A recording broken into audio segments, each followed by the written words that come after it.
Okay, good morning everyone or good afternoon. The important is you are in a good condition and now you are ready to learn new things. Okay, so today our topic is about investigating the relationship between the amount of the force applied and the mass of the object to the amount of changes in the object's motion. So again, consider the three things that you have to learn. We have the force, the mass, and the motion. Okay? Force, mass, and motion. So, today, we are going to dig in or tackle about the Newton's second law of motion, or commonly called as the law of acceleration.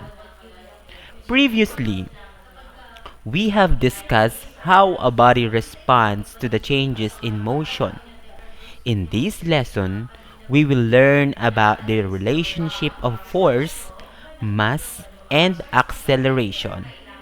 This relationship can be explained by the Newton's second law of motion or the law of acceleration. It states that when a net force acts on an object, it will accelerate in the direction of the force with magnitude directly proportional to the force while inversely proportional to the mass. Take note of that. So it is directly proportional to the force while inversely proportional to the mass of the object. So the net force can be expressed as the product of the mass and acceleration. So when you're going to talk product or when we are thinking about product, it is basically what we are going to use the operation, which is multiplication. We have to multiply something, okay? So again, acceleration is directly proportional to the force. Kumbaga, ang acceleration kapag tumangkad yung isa, tatangkad din yung isa. Okay? Kapag tumangkad yung kuya mo, tatangkad ka rin. Okay? Kapag lumaki yung isa, lalaki rin yung isa. Okay? Kapag bumaba yung isa, bababa din yung isa. So that is the meaning of directly proportional to the force. So, acceleration is inversely proportional to the mass of the object. So, when we say inversely proportional, pabaliktad. So, kapag halimbawa, tatangkad yung isa liliit. Kapag bibilisan ng isa, yung isa babagal. So, that is, they are in opposite side. Okay? So that is the difference between directly proportional and inversely proportional. So let's take this as an example. A ball kicked to the left will accelerate to the left.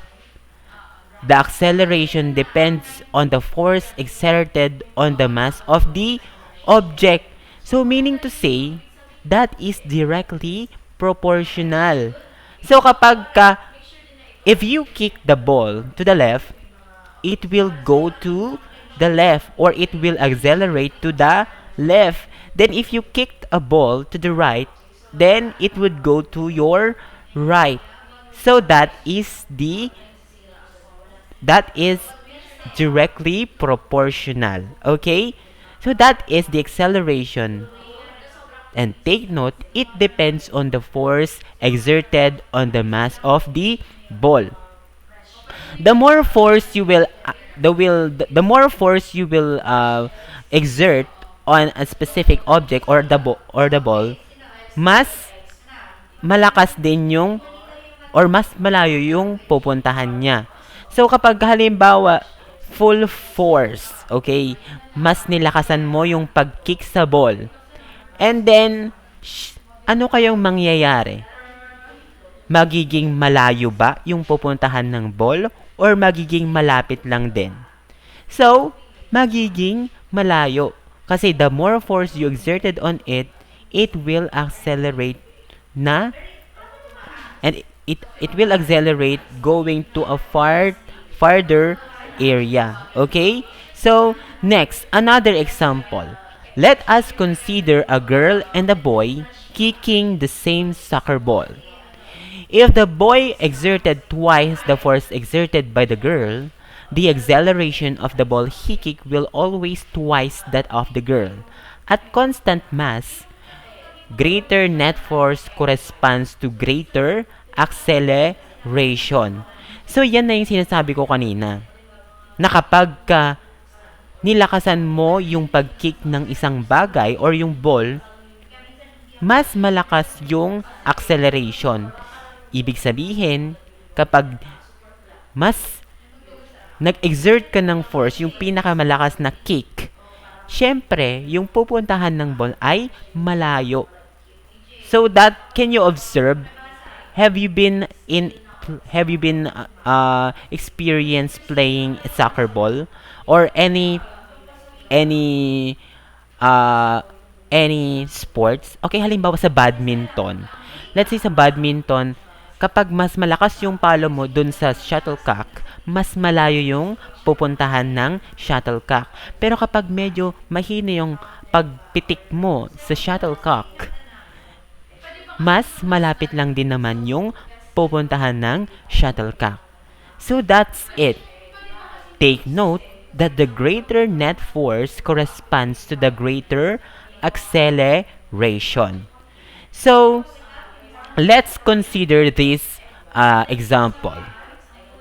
Force divided by acceleration is equal to force divided by acceleration.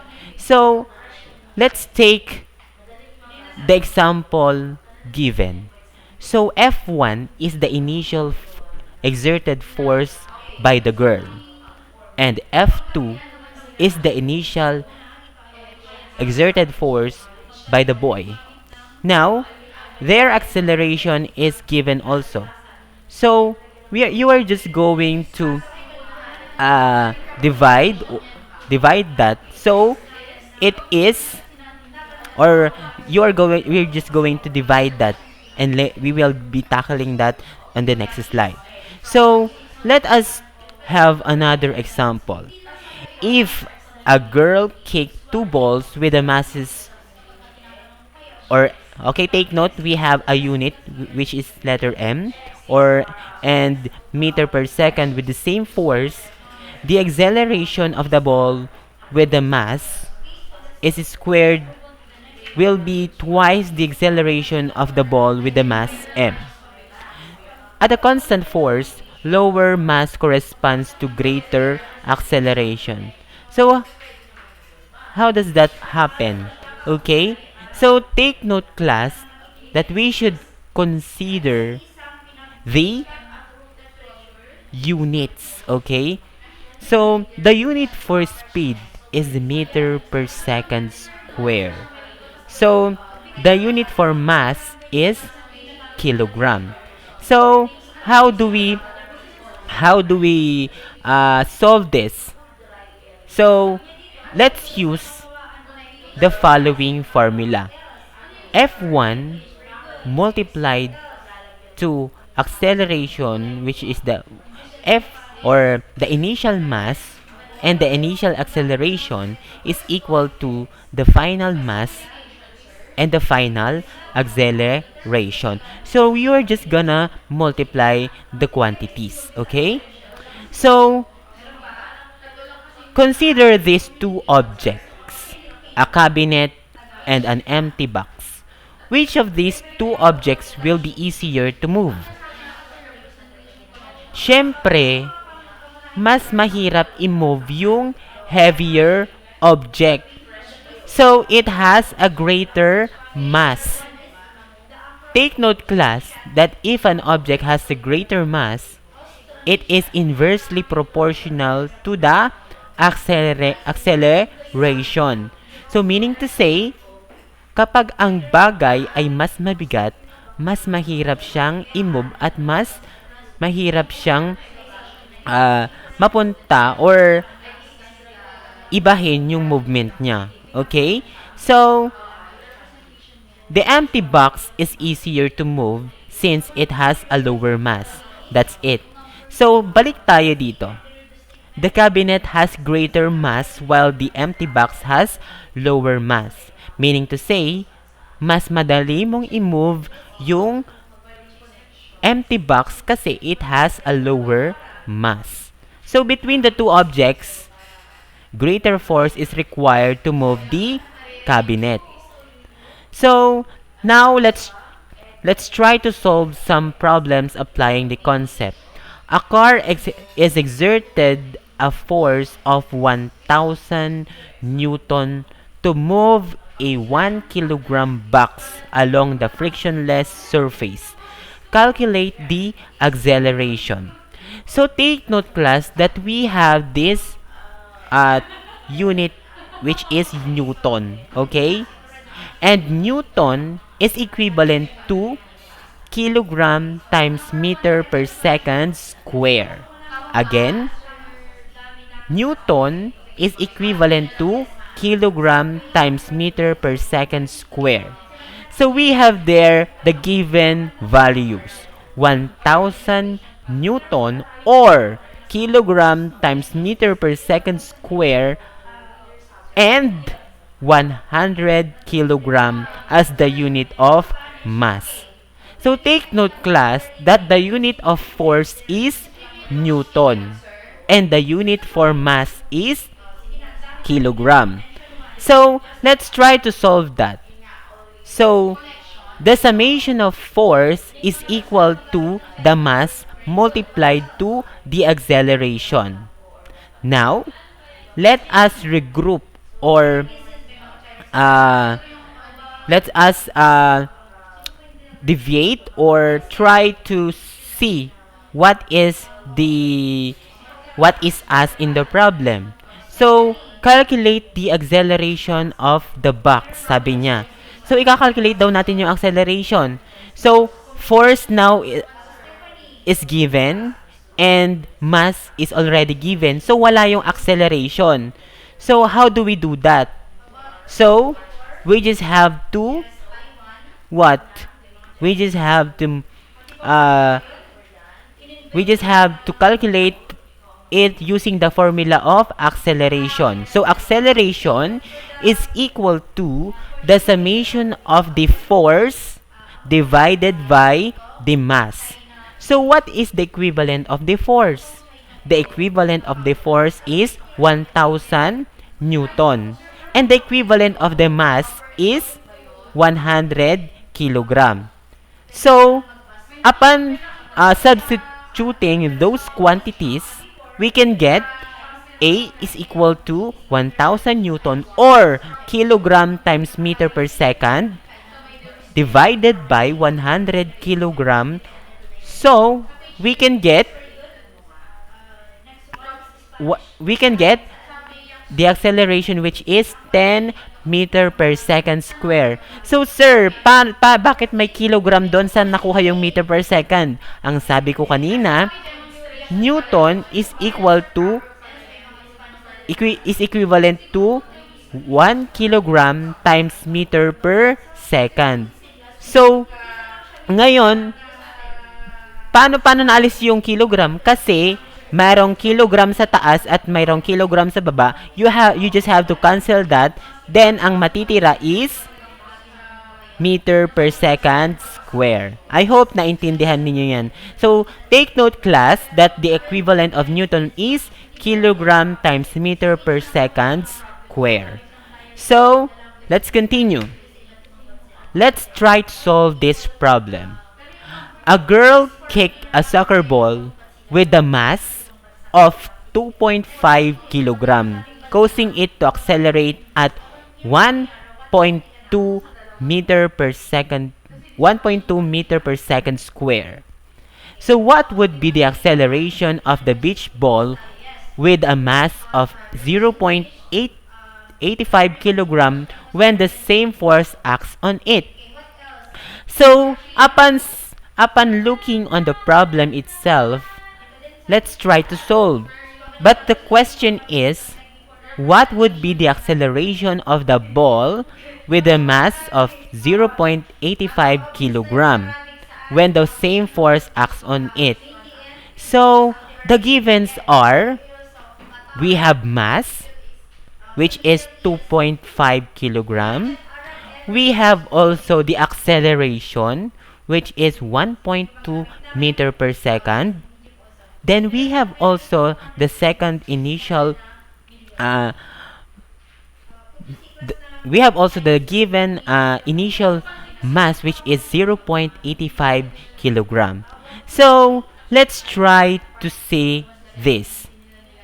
So the given values are, the mass of the soccer ball is 0.25 kilogram. So take note again, basta mass ang pinag-uusapan natin grade 8, we are pertaining to kilogram, gram, kung tons, or that those are the units of mass. Though the second one is the beach volleyball, which is 0.85 kilogram. So medyo magaan yung beach volleyball.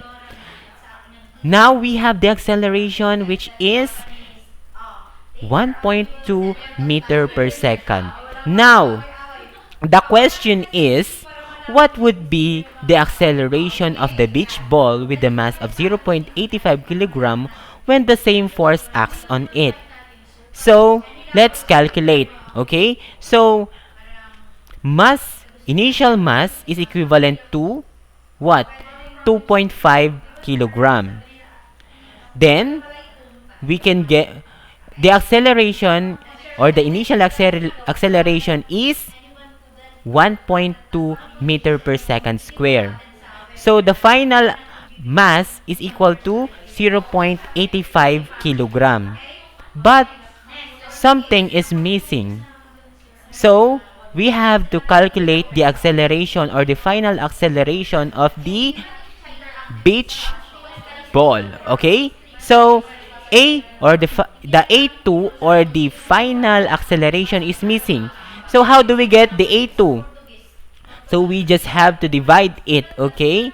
So divide M2 so that you can cancel, so you just have to calculate like that. A square, or A2, or the A final acceleration, is equal to the initial mass multiplied by the initial acceleration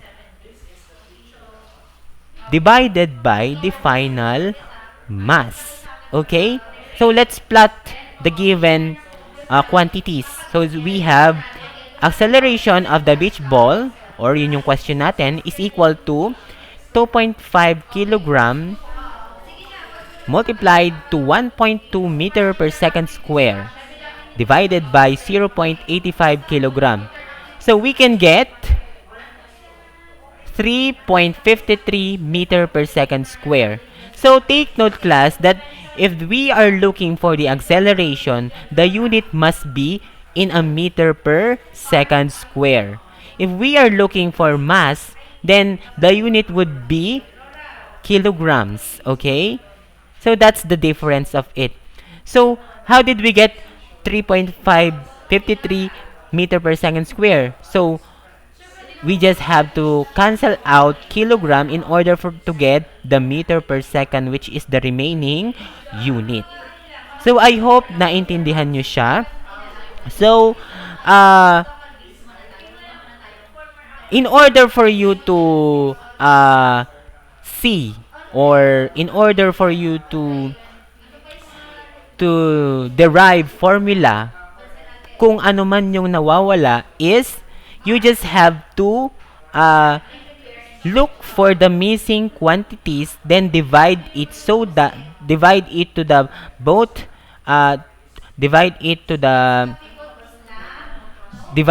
the initial mass and acceleration, then cancel the similar quantities, then you can get a square is equal to initial mass times initial acceleration divided by the final mass. Paano naman kung ang nawawala ay initial mass? So again, paano kapag ang nawawala ay ang initial mass? So, ang gagawin mo, i-divide mo yung acceleration. So, ka-cancel out mo yung yung initial acceleration. So, ang magiging lagay nito is m1 or the initial mass is equal to m2 multiplied to a2 divided by a1. Paano kapag ang nawawala ay m2? Paano kapag ang nawawala ay m2 or the final mass? So we can get or we can derive that by dividing acceleration. So let's divide the final acceleration. So meaning to say a2 will be divide both sides. Then we can cancel out a2. Then the final formula for that will be m2 is equal to a1 times m1 divided by a2. So, ganun lamang kadali yan. Okay, so, let's continue. A man exerted a force of 45 Newton to accelerate a grocery cart at 0.7 meter per second square. So, inuulit ko, kapag nakakita kayo ng Newton, it is a unit for force. Kapag nakakita kayo ng meter per second square, it is a unit for acceleration. So, what will be the acceleration of the cart if a child tries to push it with a force of 22 Newton? Oh, let's try to solve the problem. So, again, let's plot the problem using the following formula. So, force, the initial force divided by the acceleration is equal to the final force divided by the final acceleration. The question is, what will be the acceleration of the cart if the child tries to push it with a force of 22 Newton? So let's plot it. So we have the initial force, which is 45 Newton. We have also the final force, which is 22 Newton. Then we have the initial force, which is 0.7 meter per second. Initial acceleration rather, which is 0.7 meter per second. So, ano yung nawawala? Ano kaya yung nawawala dyan sa quantities na yan? So, ang nawawala ay yung A2. Okay? So, paano nagkaroon ng A2 is equal to F2 times A1 divided by F1? Ang ginawa natin ay nag-cross multiply. Okay? Basic fraction. Cross multiplication. So, F1, okay, A2, okay, i-cross multiply nyo lang, naglan nyo ng X. Okay? So, A2 is equal to F2 times A1 divided by F1. So, cross-multiply lang yan. Then, i-plot nyo na yung mga given values. So, we have the acceleration or the final acceleration of the child. So, we have 22 Newton times 0.7 meter per second square divided by 45 Newton. So, you can get 0.34 meter per second square. So, paano natin nakuha na naman yung meter per second square? So, kinancel out natin yung force na Newton, kaya nakuha natin yung meter per second square. So, that is the acceleration. So, in summary, When a force acts on an object, it will accelerate in the direction of the force with amount directly proportional to the force exerted while the inversely proportional to the mass of the object. This relationship can be explained by the Newton's second law of motion or the law of acceleration. So, that would be all. That ends my presentation. So if you have question or the things that you can't really understood or unclear to you, you have to message me or comment down the question and I will try to answer that. Okay, that would be the end of my presentation, and good luck, God bless, and thank you everyone.